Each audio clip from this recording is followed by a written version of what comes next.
Bienvenue sur Talents Précieux, le podcast des soft skills au travail, ces forces singulières qui font les succès d'un parcours professionnel. Grâce à un invité différent à chaque épisode, nous cherchons à savoir quels sont les soft skills, autrement appelés compétences comportementales, qui permettent aux individus d'être épanouis et performants dans leur métier et dans leur mission. Je suis Perrine Corvézier. Je suis Amélie Dag. Ensemble, nous avons fondé la société Human Learning Expedition qui produit ce podcast. Vous trouverez les notes de cet épisode ainsi que les ressources et références sur le site humanlx.com, humanlx.com, à la rubrique podcast. Mais un bon avocat, c'est à la fois quelqu'un de compétent, de vif, de rapide, et avec un bagage qui lui permet d'appréhender la situation de la manière a priori la plus exacte, la plus juste ou la plus efficace possible pour son client. Nicolas Brice est avocat dans la branche parisienne du cabinet américain Jones Day. Il est spécialisé en droit public. Il nous explique la façon dont il prépare ses dossiers, les collaborations nécessaires, la répartition des tâches et les rôles bien précis de chacun. Il nous confie comment il élabore une argumentation pour défendre ses clients et comment il gère la tension lors des confrontations. Il parle de ce qu'il a appris durant ses études, puis sur le terrain, par l'expérience, en observant les plus expérimentés que lui. Il donne des indications sur la spécificité de travailler pour une structure internationale et sur les différences culturelles avec lesquelles les conseils en droit sont donnés selon les pays. Nicolas commente les évolutions de son métier, celles qui sont dues à l'avancée des technologies, à l'intelligence artificielle, à l'apport des bases de données accessibles en ligne. Il aborde la capacité à négocier, la coordination des compétences, la construction de l'argumentation, la communication, la négociation, et même s'il n'a pas en tête la définition des soft skills, vous verrez qu'il sait très bien que s'appuyer sur ses compétences comportementales est essentiel dans son métier. Bonne écoute.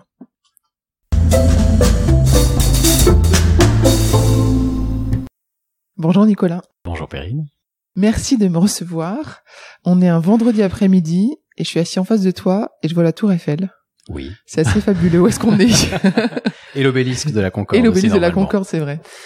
On est tout au bout de la rue de Rivoli, juste à l'angle avec la place de la Concorde, en face du jardin des Tuileries, dans l'hôtel de Talleyrand-Périgord, que l'on a la chance d'occuper ici au cabinet Jones Day, pour lequel je travaille depuis quelques années. Et donc, nous bénéficions effectivement d'une vue assez spectaculaire sur la Concorde, la Seine, la Tour Eiffel, etc. Merci de nous recevoir, en tous les cas, de me recevoir dans ce lieu fabuleux. J'en ai plein les yeux et j'espère que vous en aurez plein les oreilles. Voilà. Nicolas, qu'est-ce que tu fais, toi, dans ce cabinet, qu'un cabinet d'avocats, faut peut-être le préciser. Cabinet d'avocats, oui, absolument. Qu'est-ce que tu fais dans ce cabinet et qu'est-ce que fait le cabinet, peut-être, en général? Alors, le cabinet en général, c'est un cabinet américain qui compte son siège et la majorité de ses bureaux aux États-Unis, et en tout 45 bureaux dans le monde, et qui traite essentiellement, et même exclusivement d'ailleurs, de droit des affaires, quelles que soient les matières juridiques concernées, mais toujours en lien avec le monde des affaires et avec le monde de l'entreprise. Ce qui veut dire qu'on n'a pas de clients particuliers, par exemple. Et au sein de ce cabinet, je suis en charge de l'activité de droit public, qui, elle, est une activité assez française, en tout cas dans son acception, très française. Et le droit public, si ça ne parle pas à tout le monde... À moi, ça ne me parle pas. Le droit public, c'est tout ce qui concerne l'administration de manière générale. Et pour mon activité plus particulière, c'est pour l'essentiel les contrats conclus entre des personnes publiques ou l'administration et des entreprises privées. Et ces contrats, en France, portent pour leur grande majorité et pour ceux dont je m'occupe sur des infrastructures publiques, c'est-à-dire sur des réseaux d'eau, de distribution d'eau, d'assainissement, de télécommunications, sur des constructions de routes, d'autoroutes, sur des ports, des aéroports, etc. L'ensemble des infrastructures en France sont presque exclusivement des infrastructures publiques, avec une articulation entre une personne publique et des entreprises privées, qui génèrent et qui obéit à un droit particulier qui s'appelle le droit administratif, et je m'occupe de ça. Mais du coup, tu es du côté où tu assistes l'administration ou le particulier quand il y a un contrat? Moi, je suis plutôt côté particulier, côté entreprise, parce que la clientèle du cabinet pour laquelle j'exerce sont des entreprises, et donc on est côté entreprise. Après, j'ai des confrères qui sont en face, côté administration, et je pourrais dans l'absolu être côté administration, mais la plupart du temps, on est du côté des entreprises. En France, vous êtes combien dans ce cabinet? En France, on est 120 avocats, ici à Paris, et une trentaine d'associés. D'accord. Et dans le monde, on est 2500 avocats. Et dans ton entité en France, à Paris, dont tu as la responsabilité, vous êtes combien? Dans mon équipe. Dans ton équipe, c'est une équipe, d'accord. On est une équipe de 5 avocats. J'ai un autre associé dans cette équipe avec lequel je travaille depuis toujours. J'ai été son collaborateur, je suis aujourd'hui son associé, ou nous sommes associés ensemble, et nous avons 3 collaborateurs avec lesquels nous travaillons. Quand tu dis collaborateur, ils ont quel... c'est le statut juridique. C'est le statut, voilà. En fait, les avocats sont des professions libérales, et on distingue les associés d'un cabinet, donc qui partagent le capital social du cabinet, et puis ceux qui travaillent avec, qui sont des collaborateurs. Et vous avez aussi des assistants, des juniors, des... Ah oui. Parce que j'imagine que vous vous appuyez sur des compétences humaines autres que les vôtres.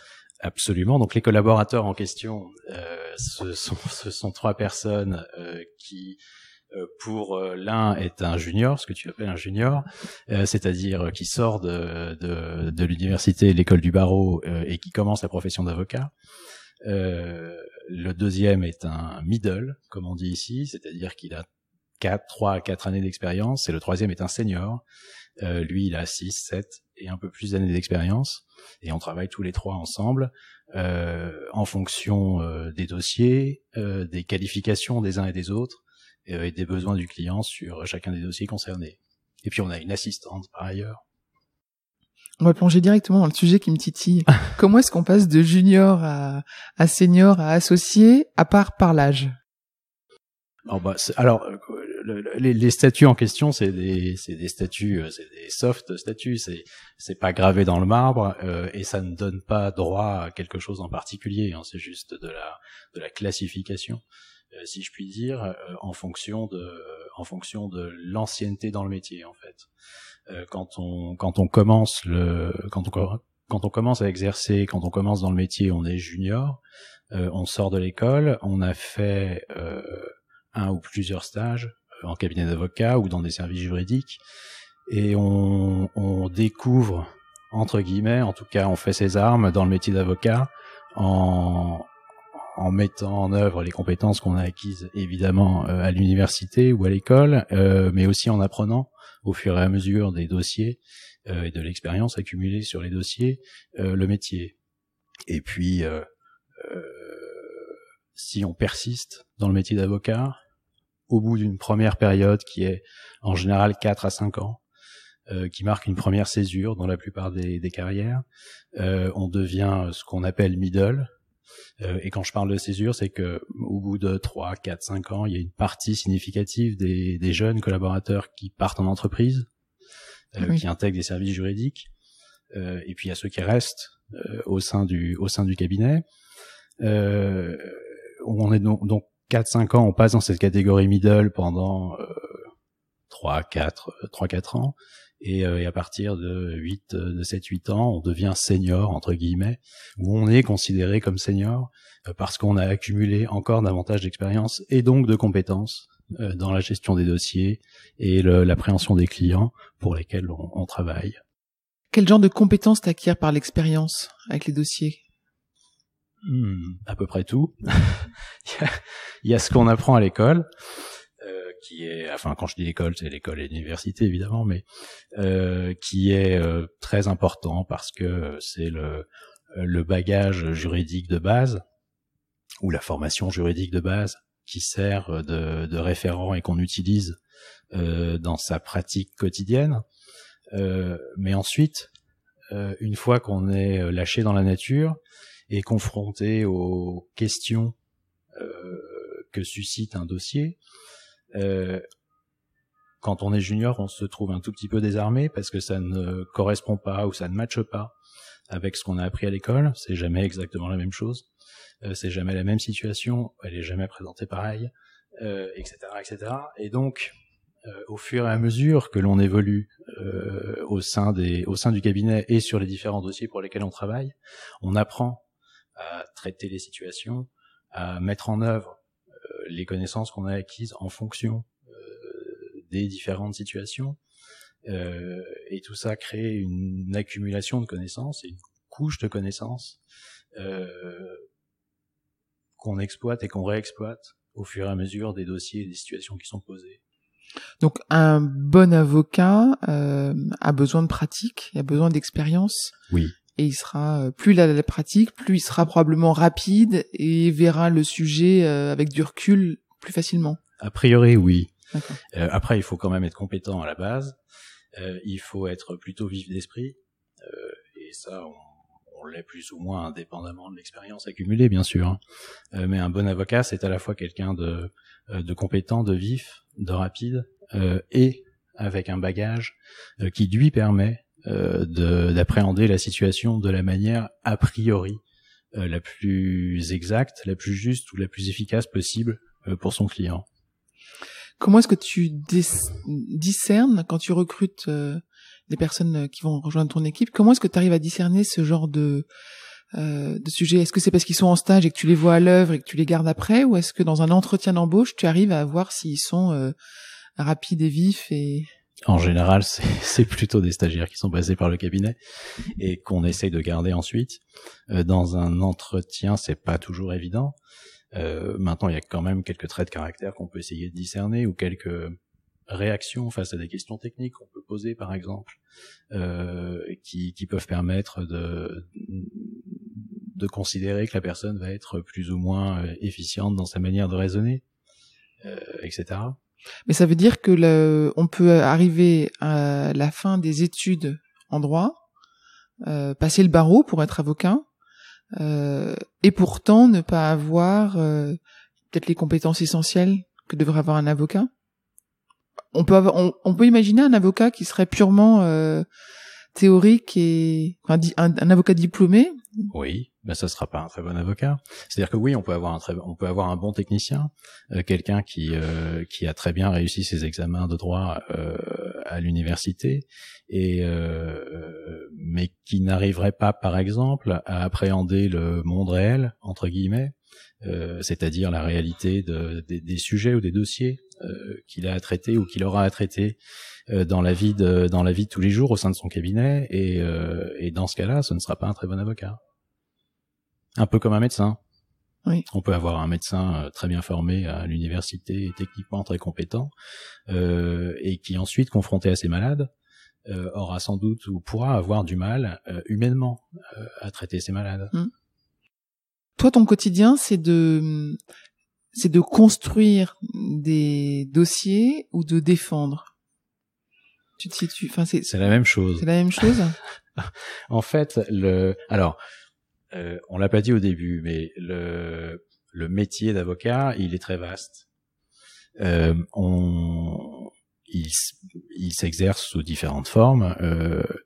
Ici, en ce qui me concerne, je l'exerce dans un cabinet international avec une structure importante et une catégorie de clients qui correspond à la structure de ce cabinet, ou l'inverse d'ailleurs, c'est-à-dire des clients qui sont eux-mêmes des grandes entreprises plutôt multinationales.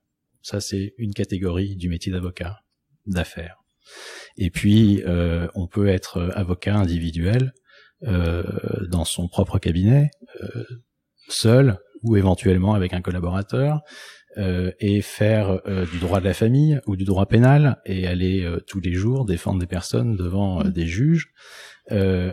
on fera le même métier d'avocat, mais on l'exercera de manière relativement différente. Après, il y a un point commun pour tous les avocats, quels que soient les clients et quels que soient les dossiers, qui est que l'avocat défend. De toute façon, et quoi qu'il se passe.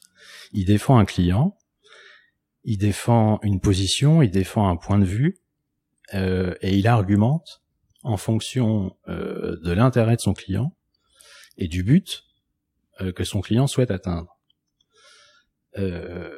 Donc de manière assez simple, un pénaliste qui va défendre un client devant une cour d'assises, il défend son client soit pour démontrer son innocence, si c'est l'angle choisi, et s'il est innocent, imaginons, soit pour lui trouver et essayer de convaincre les juges de circonstances atténuantes qui justifieront de ses actes, etc., etc. Et dans le monde des affaires, de la même manière, on défend la position de notre client, soit devant la juridiction, si c'est du contentieux, soit vis-à-vis de là ou des parties en face, dans une négociation commerciale, dans un rachat d'entreprise, dans la négociation d'un contrat ou que sais-je. De toute façon, quel que soit le dossier, c'est toujours, d'une manière ou d'une autre, la défense d'un point de vue et la construction d'une argumentation pour défendre le point de vue en question. Et est-ce que tu es dans des situations où tu dois...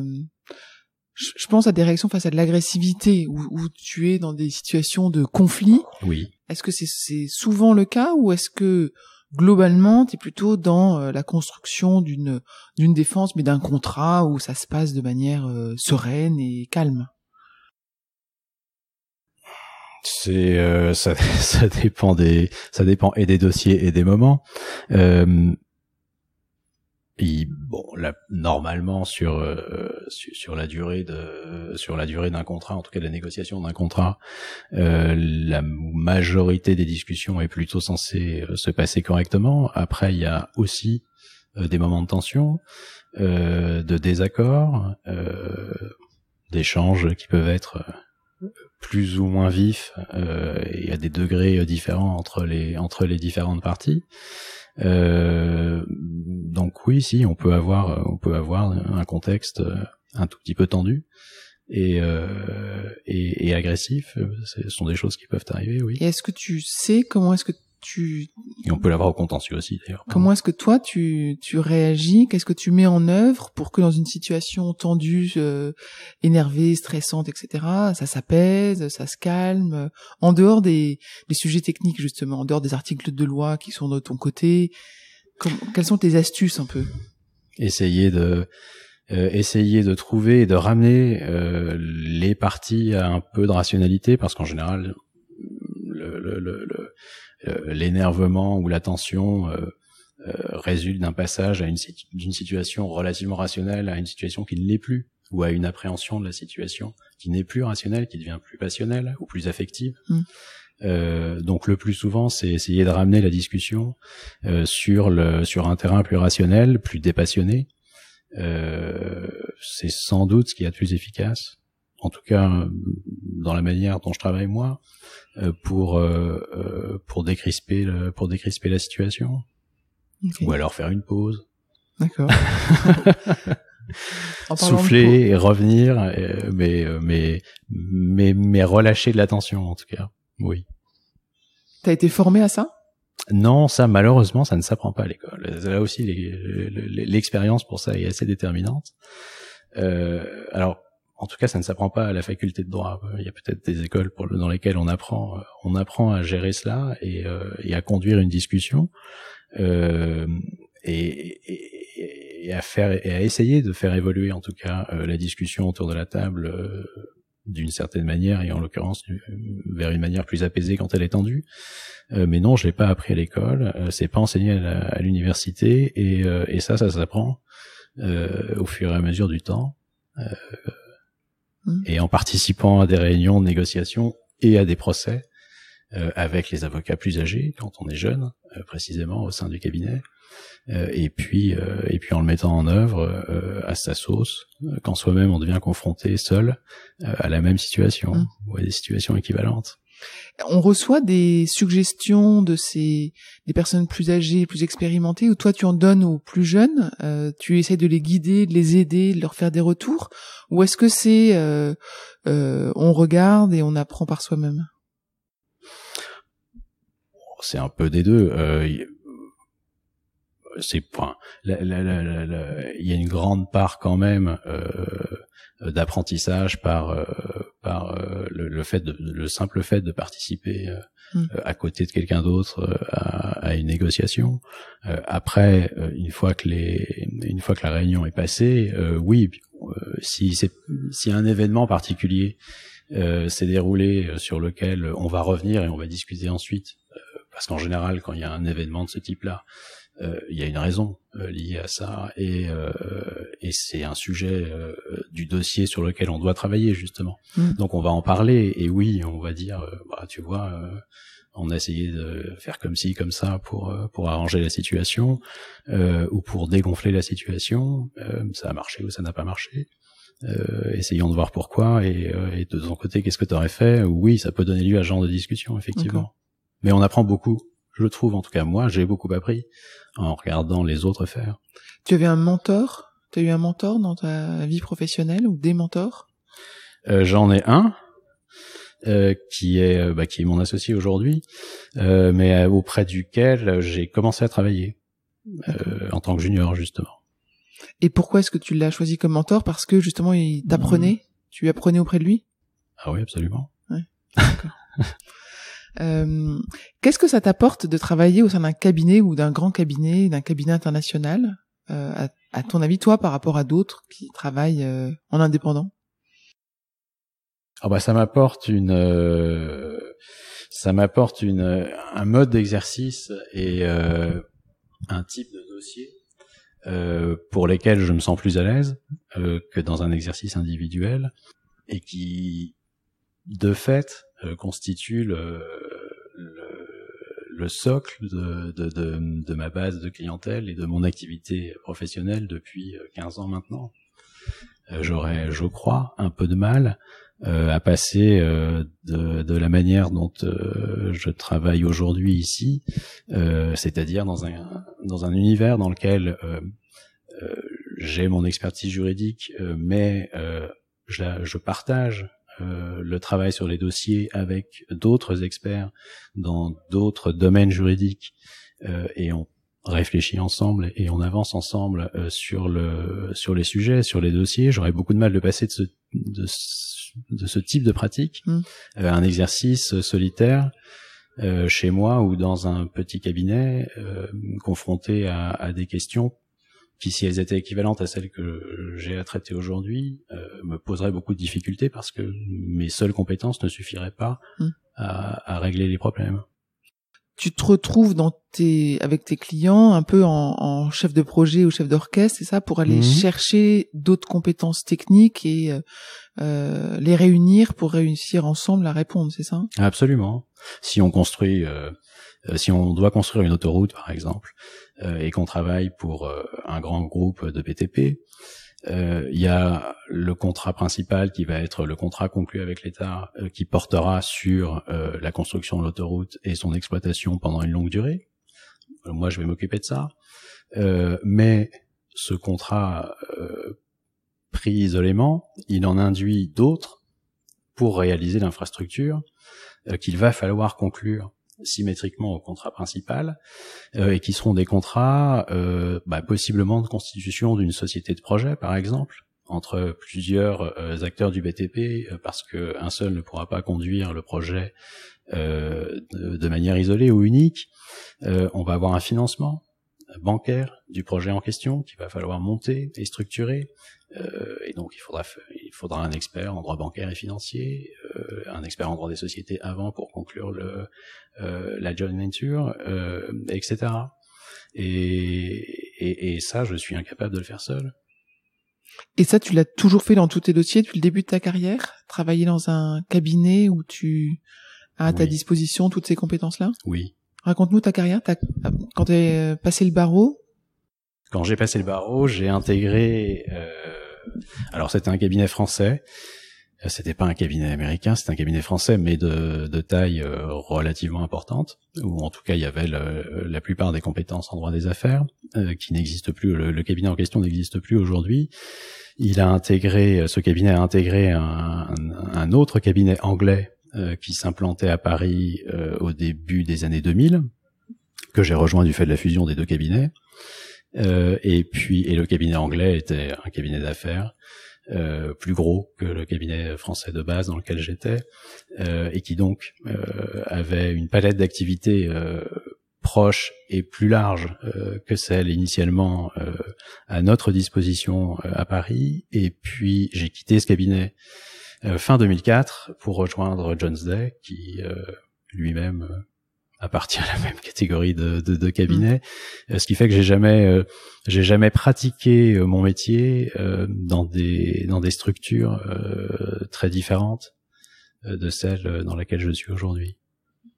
Et la nationalité du cabinet, j'imagine, induit une culture de travail. Est-ce que tu as vu une différence entre le cabinet français, anglais et puis américain ? Oui. Plus la structure est internationale, plus les avocats déjà au sein de la structure sont internationaux. Donc dans le cabinet dans le cabinet d'affaires français, la plupart des avocats étaient des avocats français parisiens. Aujourd'hui, sur les avocats présents ici à Paris, la plupart sont français, naturellement. En revanche, au sein du cabinet, sur les 2500 avocats, les Françaises sont minoritaires. Donc tous les autres sont majoritairement américains, et pour le reste européens, Amérique du Sud, Moyen-Orient et asiatique. Et de fait, la culture de travail n'est pas la même selon qu'on travaille uniquement entre Français ou à l'inverse avec des équipes multinationales. Toi, t'es sur tes dossiers amené à travailler avec des équipes internationales ? Oui, bien sûr, oui, ça peut arriver. Oui.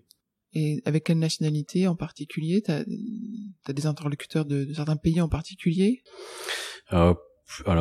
Souvent en Europe, c'est souvent des interlocuteurs anglais et allemands pour l'essentiel, qui interviennent en tout cas dans mon secteur d'activité, des Asiatiques qui investissent en France et des Américains. Est-ce que tu dois t'adapter à ces interlocuteurs-là de manière particulière, ou est-ce que c'est finalement une adaptation comme avec toute personne humaine C'est un mélange des deux. Non, c'est un mélange des deux. Après, la culture business, par exemple, n'est pas tout à fait la même. Alors, quand je dis la culture business, en lien avec le monde juridique, n'est pas tout à fait la même chez les anglo-saxons et surtout chez les Américains que chez les Européens. Et c'est un peu déconcertant au début, c'est vrai. Chez les Européens, que ce soit les Français ou les Anglais d'ailleurs, pour le coup, c'est assez partagé entre les deux. On est tout à fait capable, quand on fait du conseil juridique, d'expliquer longuement que les choses ne sont ni blanches ni noires, qu'elles sont grises, plus ou moins grises, du foncé au très clair, que sans doute il y a une solution dans ce gris plus ou moins clair, mais que on a beaucoup de mal à distinguer laquelle, et que ce serait bien que le client finalement tranche. Aux États-Unis, non. Une certitude. Aux États-Unis, il faut donner une réponse, et il faut donner une réponse dans un sens clair et sur lequel on s'engage. Donc c'est comme si, c'est comme ça. On peut comprendre qu'il y ait des tas de raisons qui font que éventuellement on peut nuancer la réponse donnée, mais il faut d'abord donner une réponse et s'engager sur la réponse. Et ça, oui, c'est assez différent, en tout cas de la manière dont on appréhende la matière juridique en France en particulier, et un peu déroutant. Mais ça t'implique pas dans ton quotidien, dans tes dossiers, cette culture américaine et le fait d'appartenir à un groupe américain, un cabinet américain? Est-ce que on te demande d'être plus tranchant? En fait, être plus tranchant, c'est impliquant parce que l'avocat a une responsabilité quand même dans le conseil juridique qu'il délivre, mine de rien. Et si le conseil délivré est faux, le client peut se retourner contre son avocat en engageant sa responsabilité, ce qui peut être fâcheux et avoir quelques conséquences financières non nulles, et pour l'avocat et pour le cabinet. Et donc, sur une situation, et aucune situation en réalité n'est jamais tout à fait noire, tout à fait blanche et tout à fait claire dans un sens donné. Donc sur une situation complexe, devoir s'engager dans un sens donné, c'est pas neutre pour quelqu'un qui fait du conseil et qui engage sa responsabilité sur le conseil qu'il délivre, d'où une tendance naturelle en tout cas en Europe, à s'engager sans doute moins fermement qu'aux États-Unis par exemple, et la difficulté à appréhender le conseil qu'on délivre dans l'autre sens, de l'autre côté, en prenant une position claire, tranchée et nette. T'es sorti des études il y a plus de 10 ans. J'imagine qu'il y a plein de nouvelles lois qui sont apparues depuis. Oui. Comment est-ce que tu les apprends, ces nouvelles lois? Comment est-ce que tu te tiens au courant? Comment est-ce que tu restes informé et à jour? Je lis les revues juridiques, je participe à des conférences ou des formations sur les sujets qui me concernent plus particulièrement, et puis j'apprends en marchant. C'est-à-dire que les sujets qu'on traite peuvent rester plus ou moins les mêmes, ou en tout cas rester dans le même secteur d'activité. Après, effectivement, au fur et à mesure de l'avancée et des lois et de la jurisprudence, c'est-à-dire des décisions rendues par les tribunaux sur les différents sujets qui m'intéressent, le même dossier traité en 2002 et aujourd'hui connaît effectivement deux solutions possiblement différentes, voire très différentes, et le métier de conseil juridique suppose de s'actualiser en permanence, de vérifier avant de donner son conseil que les textes n'ont évidemment pas changé, que la jurisprudence n'est pas différente de celle qu'on connaissait, et induit une actualisation permanente de l'information juridique pertinente pour pouvoir avancer utilement.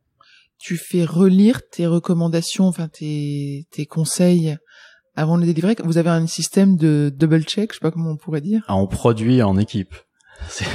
En général, le travail de recherche de base c'est un peu péjoratif, mais le premier travail de recherche, c'est-à-dire la sortie de la matière première juridique sur un mémo à faire ou une question à traiter, il est fait justement par les juniors ou par les stagiaires qui vont éplucher l'ensemble des bases de données disponibles pour ressortir les textes utiles et pertinents, les décisions de justice utiles et pertinentes, et ça forme la matière première du dossier. Et ensuite, à partir de cette matière première, les mémos, les consultations vont être construits en général à deux, avec quelqu'un de plus jeune, qui va sortir un premier projet dont on aura discuté en amont sur a priori la solution c'est ça, ou c'est cet angle-là qu'il faut prendre plutôt que tel autre, et sur la base d'un premier projet on rédige, on relit, on vérifie, on en discute. Est-ce que vous utilisez la technologie pour vérifier ou pour j'imagine que vous utilisez des ordinateurs, mais est-ce qu'il y a une évolution dans l'utilisation de la technologie? Est-ce que les bases de données sont plus efficaces, plus rapides, plus denses? Est-ce que voilà. Alors déjà, il y a des bases de données. Je ne suis pas si vieux que ça, mais au tout début, il y avait des bases de données quand j'ai commencé à travailler, mais elles étaient beaucoup plus minces que ce qu'elles sont aujourd'hui, et elles étaient davantage et majoritairement en version papier. Des gros livres rouges. C'était des gros livres rouges ou des gros livres noirs ou des gros livres verts qui tapissaient les murs des salles de réunion et des bureaux des cabinets d'avocats. Les gros livres existent toujours, mais sont davantage décoratifs qu'utilisés aujourd'hui. et l'ensemble des informations contenues dans les gros livres sont en ligne et surtout sont enrichies d'une masse d'informations supplémentaires qui n'était pas disponible il y a une quinzaine d'années à peu près, qui est aujourd'hui disponible et qui génère de fait une masse d'informations beaucoup plus importante à gérer et à appréhender aujourd'hui pour trouver la meilleure solution possible. Mais les bases de données, oui, les bases de données informatisées sont l'outil de base aujourd'hui pour faire une bonne recherche juridique et sont bien plus importantes en volume que ce qu'elles n'étaient il y a 10 ou 15 ans. Et est-ce que on peut imaginer un avocat robot? Parce que finalement, s'il y a les bases de données et puis un peu de langage, c'est quoi votre valeur ajoutée humaine? Et un peu d'intelligence artificielle. Ah voilà, un peu d'intelligence artificielle. C'est compliqué. En tout cas, c'est un des sujets aujourd'hui dans la profession. C'est un des sujets de préoccupation parce qu'effectivement, avec des bases de données à jour et un algorithme relativement bien fait, mais qui commence à exister, on peut faire rédiger des contrats par une machine. Et de la même manière, on peut, et ça c'est assez nouveau, évaluer le résultat d'un procès, ou de ce que sera un procès, à partir de bases de données, de décisions du tribunal devant lequel on va se présenter. Oui, de prédire le résultat en fonction de l'affaire. Et donc de fait, le rôle d'avocat alors est sans doute pas annihilé, mais remis en question, et avec un impératif d'apport d'une valeur ajoutée autre que celle du simple apport de connaissances au regard d'une situation donnée. Et ça sera, qu'est-ce qui vous différenciera dans 10 ans? Qu'est-ce qui fera l'élément différenciateur selon toi? Je pense qu'il faut distinguer le contentieux et le conseil. Au contentieux, sauf à réformer la procédure, il faudra toujours, a priori, défendre, c'est-à-dire présenter, ne serait-ce que oralement plaider le point de vue du client devant la juridiction concernée. Et en conseil, on restera sans doute, en tout cas je l'espère, un intermédiaire utile et nécessaire entre les parties, au-delà du seul travail de rédaction formelle des actes, un intermédiaire utile pour trouver des solutions dans un univers qui n'est pas, on en parlait tout à l'heure, qui n'est pas toujours un univers normé ou dépassionné et au sein duquel deux machines seraient susceptibles de régler des positions souvent divergentes de part et d'autre de la table. Donc votre différenciation, ça pourrait être d'interpréter. Alors il y a l'interprétation, il y a la réaction ou l'adaptation aux parties humaines présentes dans l'opération et autour de la table, qui jusqu'à maintenant en tout cas sont difficilement traitées par une machine. C'est intéressant parce que ça peut être impactant pour les jeunes générations qui vont se former, qui ont peut-être plus besoin de faire autant de travail de mémorisation que j'imagine toi t'as dû apprendre à faire. Sans doute. On disait, quand on passait le bac, si t'as une bonne mémoire, tu peux faire du droit. Si t'aimes pas apprendre par cœur, n'y va pas. Non, c'est vrai. Peut-être que ça sera plus un des critères dans le futur. Non, c'est vrai, mais c'est vrai tous les jours en fait. Quand on discute sans faire de droit, mais en imaginant qu'on discute d'un sujet juridique, j'ai pas tellement besoin de connaître par cœur des quantités d'articles pour répondre à une question qui serait posée. Je sors mon smartphone, je vais sur un site qui s'appelle Légifrance, sur lequel il y a l'intégralité des codes et lois disponibles en France. Je tape le point qui m'intéresse et je trouverai l'article. Donc oui, c'est... En revanche, il faut savoir que l'article existe ou que le texte de loi existe. Oui, il faut avoir l'idée de le chercher. Il faut avoir l'idée de le chercher. Pour avoir l'idée de le chercher, il faut savoir qu'il existe et le connaître. Après, le connaître par cœur, pas nécessairement, mais il faut savoir qu'il existe. Je comprends. Et ça, la machine ne le sait pas non plus spontanément. Oui, oui. Si elle scanne et tout, ça serait un peu compliqué de faire le tri. Ouais. Oui. J'ai écouté une interview quelqu'un qui a monté une entreprise qui génère des contrats un peu à la volée. Ça s'appelle Captain Contrat de mémoire. Et je voulais savoir si toi, tu avais un avis sur ce sujet-là. Est-ce que, à ton avis, c'est une partie de l'avenir? Est-ce que il y a un côté d'automatisation? Eux, ils sont vraiment dans tout ce qui peut être produit X fois doit l'être. Et l'avocat doit apporter de la valeur ajoutée à chaque acte. Oui.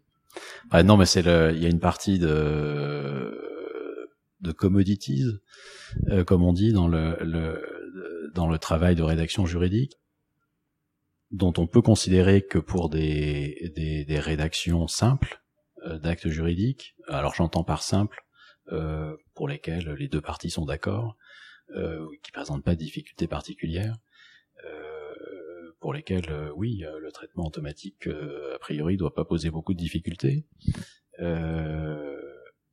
Après c'est moins le cas sur des sujets pour lesquels il y a une part de négociation importante, plus ou moins importante, mais une part de négociation à intervenir entre les différentes parties, ou différents sujets juridiques à articuler entre les parties pour lesquels l'automatisation est moins évidente. Mais sur des contrats simples, oui, sans doute. Je reviens encore en arrière sur ta carrière. Pourquoi est-ce que tu as choisi le droit des affaires et pas le droit social, le droit de la famille ou un autre? Ça se décide à quel moment? Alors en fait, à la base, et c'est toujours ce que je fais maintenant, je le fais dans un univers de droit des affaires, mais j'ai choisi le droit public, le droit administratif ou le droit public. Et je l'ai choisi un peu, à la base, j'ai fait du droit un peu par accident. Raconte. Mon idée première ou ma vocation première après le bac, au moment où je passais le bac, c'était plutôt d'intégrer l'administration, de faire une carrière de fonctionnaire, de haut fonctionnaire au sein d'une administration d'État. Et puis ça suppose de faire des concours administratifs et de réussir surtout des concours administratifs, ce qui n'a pas été mon cas, j'ai échoué. Et donc, je me suis inscrit à la faculté de droit. Et j'avais par ailleurs une formation littéraire et pas scientifique, et ce qui se rapprochait le plus de ce que je pouvais faire, c'était le droit. Donc je me suis inscrit à la faculté de droit et j'ai beaucoup aimé ce que j'y ai appris. Et en deuxième année, on découvre le droit administratif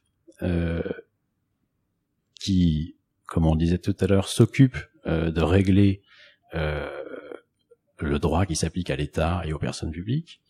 Et du coup, c'était assez raccord avec ce que j'aimais à la base, le lien, qui était de travailler dans l'univers ou dans la sphère étatique. Donc j'ai aimé davantage le droit administratif que les autres droits, que le droit privé, que le droit social, de la propriété intellectuelle, etc., etc. Et je me suis spécialisé dans cette matière.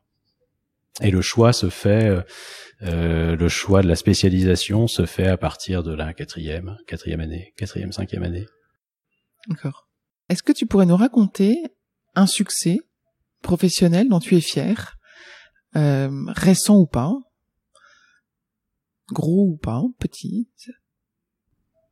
Les succès dont on est fier, c'est le prochain succès, mais non, alors là on part en prédictif. Le succès dont on est fier, c'est les dossiers dans lesquels on a soit réussi à faire aboutir un projet qui n'était pas évident au départ ou qui était assez complexe, et qui finalement a pu se monter, se signer et s'exécuter à peu près correctement ça, c'est quand on fait du conseil ou dans l'activité de conseil. Et au contentieux, ce sont les dossiers pour lesquels on a réussi à convaincre et à faire passer un point de vue juridique qui n'était pas acquis non plus au départ, ou qui n'était pas évident au départ, et sur lequel finalement on arrive à convaincre le juge du bien fondé de sa position et à obtenir une décision favorable avec un point de droit qui nous tient particulièrement à cœur. Ce que j'ai dans j'ai dans les deux domaines, que ce soit en contentieux ou au conseil, j'ai pour la partie conseil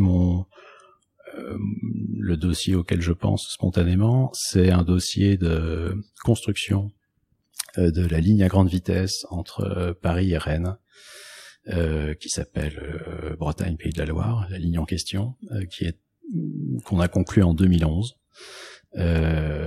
Et dont le contrat a été signé le jour de la naissance de mon troisième enfant. Donc, je m'en souviens bien de celui-là.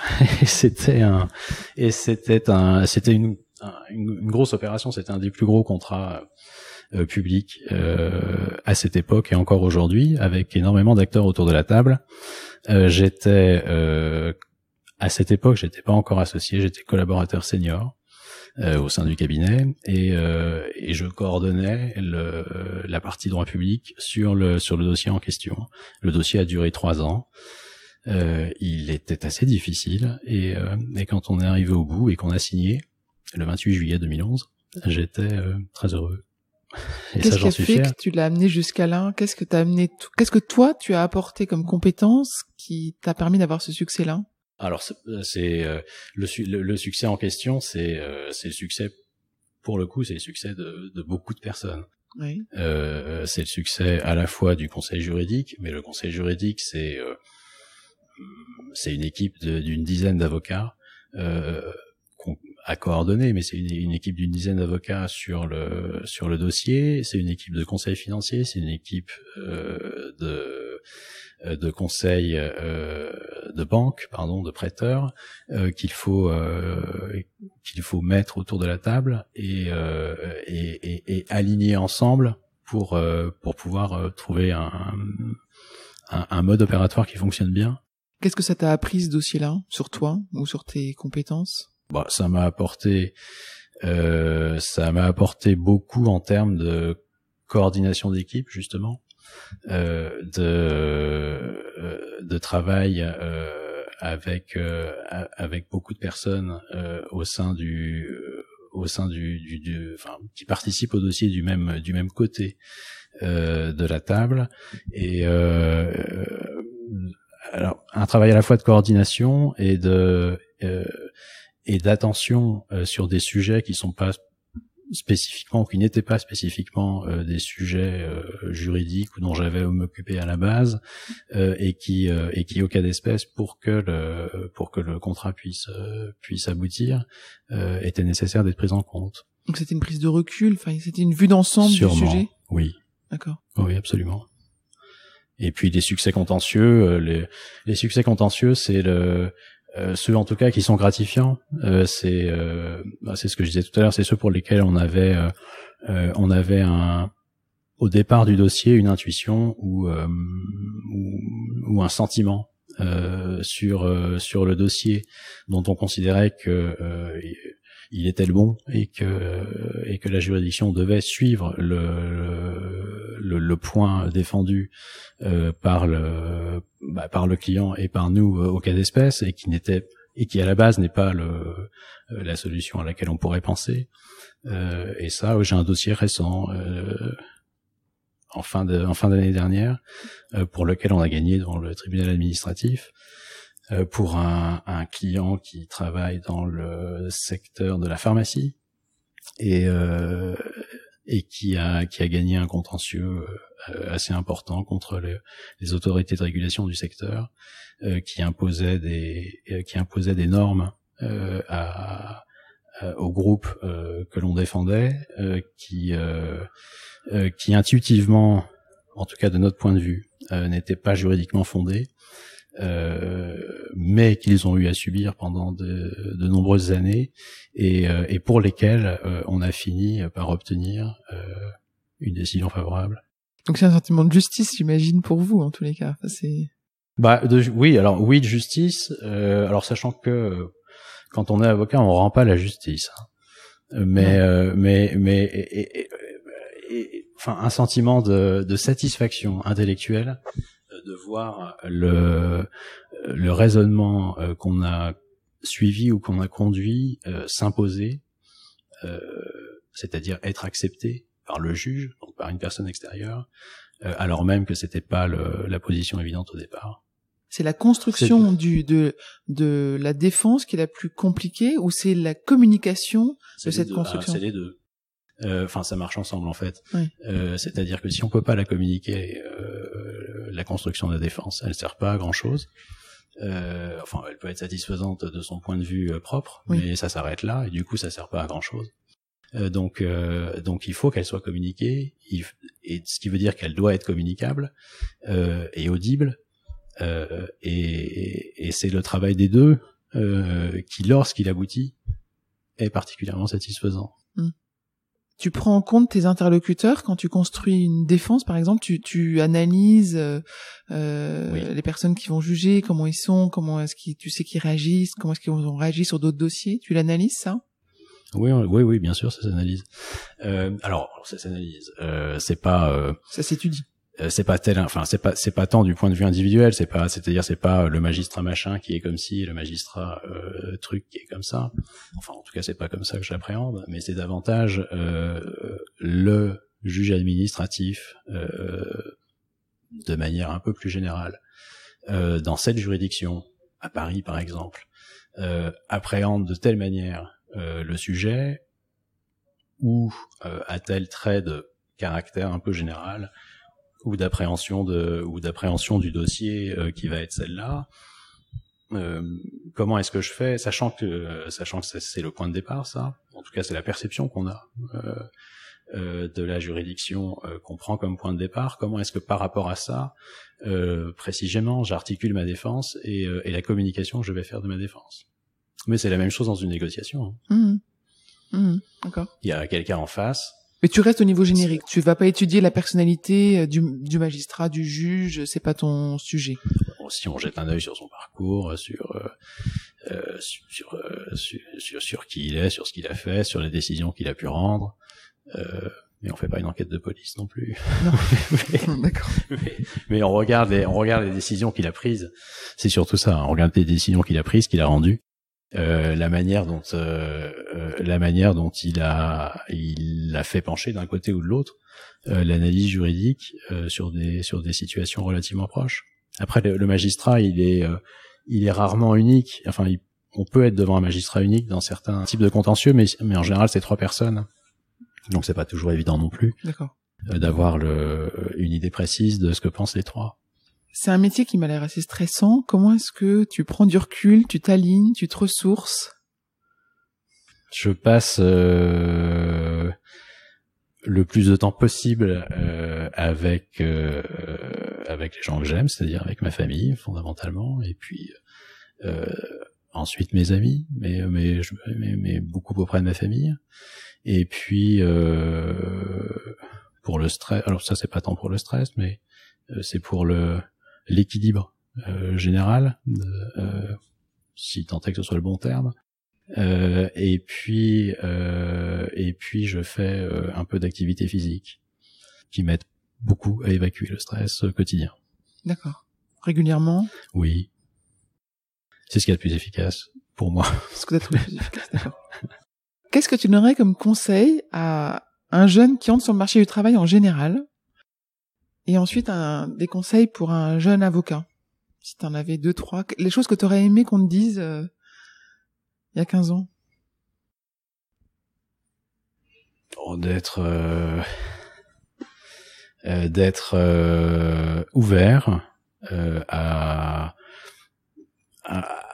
un ou des univers qui sont pas nécessairement ceux auxquels il a pu penser, ou ceux auxquels il pense au moment où il où il se lance sur le marché du travail, ou au moment où il recherche un premier emploi. Ça, c'est sans doute, c'est sans doute assez important, je pense, d'être courageux, parce que c'est pas toujours évident d'appréhender le passage, je trouve, entre le monde étudiant et le monde professionnel, et justement de basculer entre ce qu'on a appris, ce qu'on a pu apprendre dans ses études et la manière dont on a été évalué dans ses études, et la manière de travailler dans une entreprise, ou avec des clients de manière générale. Les attentes de part et d'autre sont pas les mêmes, et la bascule d'un monde à l'autre est pas forcément évidente, je trouve, et ce qui suppose de s'accrocher et donc d'avoir une forme de courage, ou en tout cas de persévérance dans ce qu'on aura choisi, et dans la manière de le faire. Et un jeune avocat en particulier, un conseil spécial pour un jeune avocat? Il y a ces deux-là, c'est certain, et puis d'essayer de travailler autant que possible, mais sans que ce soit non plus trop prégnant au début, une forme d'indépendance. J'entends par là, on fait un travail de conseil auprès des clients qui viennent nous voir, et on peut avoir facilement tendance à prendre le parti, entre guillemets, du client. Alors quand je dis prendre le parti du client, j'entends par là à suivre la logique ou l'analyse présentée ou proposée par le client sur la manière dont lui voit les choses et voit son dossier, ou voit sa situation, ou voit la manière dont elle devrait être.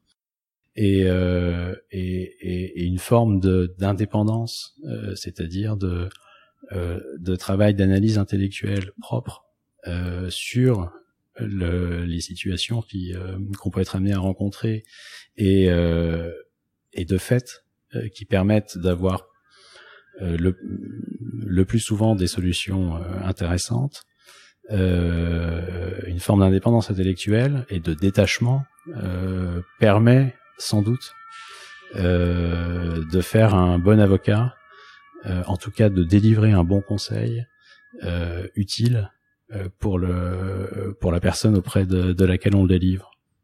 Répéter ce que la personne a envie d'entendre, ou ce qu'elle a considéré comme étant le bon point de vue, c'est-à-dire le sien, ça peut être bien, mais c'est pas toujours bien. Et apprendre cette forme d'indépendance intellectuelle qui prend en compte évidemment ce que dit l'autre, mais à partir de laquelle on peut construire et proposer sa propre vision, c'est sans doute important, et enfin c'est assurément important, et c'est quelque chose à travailler pour les plus jeunes qui démarrent dans ce métier, et qu'on n'apprend pas non plus à l'école. Non. J'imagine.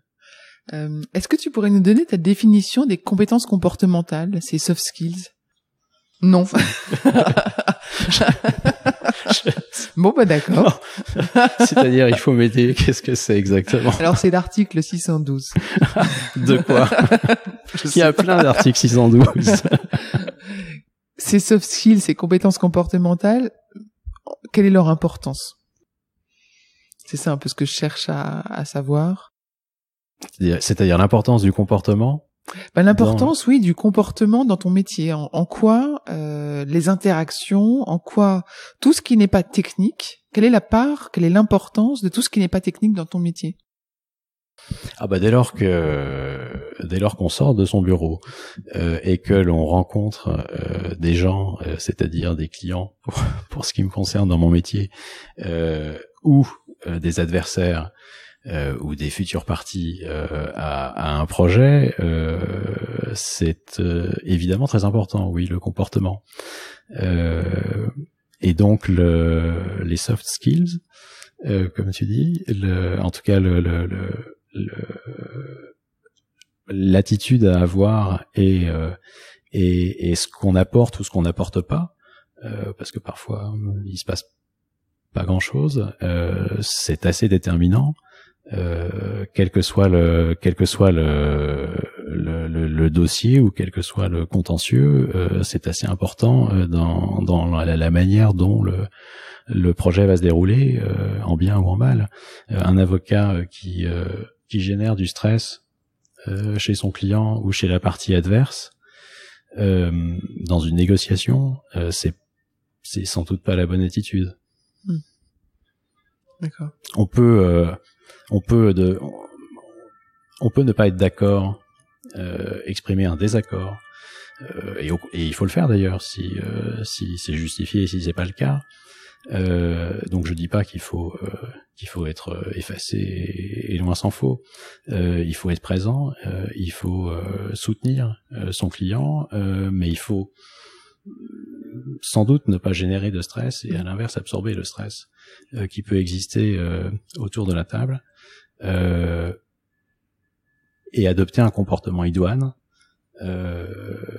et donc l'importance du comportement est assurément essentielle pour mener à bien un dossier et un projet qui nous est confié. Oui. D'accord. J'ai une dernière question, c'est qu'est-ce qu'on peut te souhaiter professionnellement ? De continuer à être très heureux dans ce que je fais,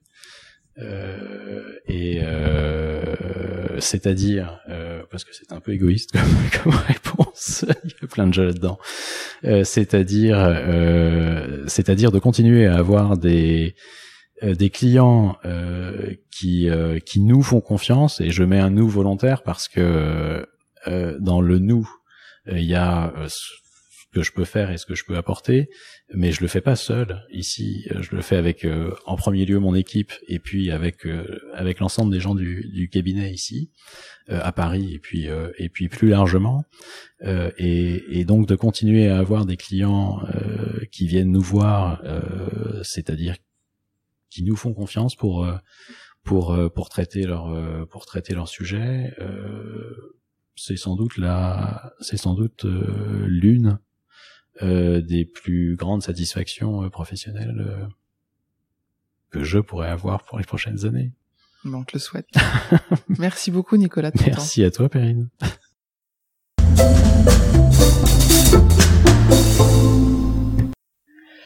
Nous espérons que vous avez apprécié ce podcast autant que nous avons aimé le préparer et l'enregistrer. Si vous aimez Talents Précieux, le meilleur moyen de le soutenir est de laisser un avis 5 étoiles et un commentaire sur Apple Podcast. Cela permettra à d'autres de le découvrir également. Abonnez-vous à Talents Précieux, vous serez ainsi notifié des nouveaux épisodes. Talents Précieux vous est proposé par la société Human Learning Expedition ou HLX. Nous concevons et mettons en œuvre des programmes originaux et impactants destinés à révéler et développer les soft skills des individus pour en faire des acteurs épanouis et performants dans l'entreprise du 21e siècle.